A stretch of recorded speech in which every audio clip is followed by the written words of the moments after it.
aujourd'hui, on va faire un exercice pour essayer de factoriser une expression. Alors, on est sur du niveau 4e.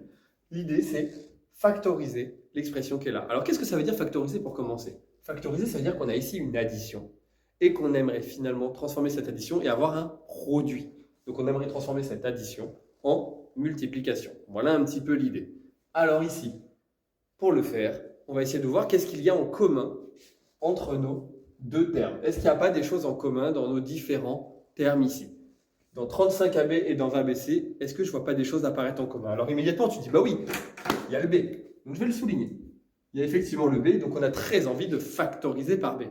Mais ce n'est pas le seul en fait. Si tu regardes bien, 35 et 20, on pourrait les écrire autrement et faire apparaître un nombre commun. Et c'est exactement ce que je vais faire. Regarde pour la première ligne. 35, j'ai très envie de dire que 35 c'est 7 fois 5.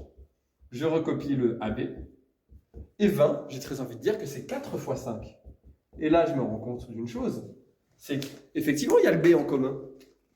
Mais il y a aussi le 5. Donc, le nombre par lequel j'ai très envie de factoriser, ça va être le nombre 5B. Et donc, c'est exactement ce que je vais faire. Donc, pour factoriser, tu commences par écrire le 5B au début. Donc là, j'écris 5B au tout début de la ligne. Et je vais ouvrir une parenthèse. Ce 5B, je le rappelle, c'est une multiplication. Il multiplie qui? Qui va multiplier par 5B? Et donc, j'ouvre la parenthèse pour mettre tous les nombres qui vont être multipliés.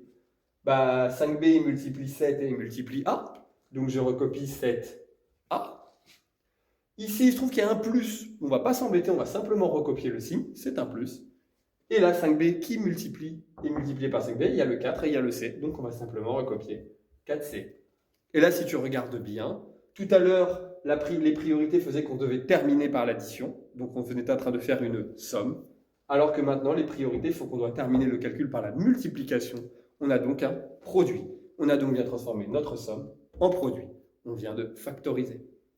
Et voilà, c'était Papa des maths pour cet exercice. J'espère qu'il t'a plu et je te dis à bientôt.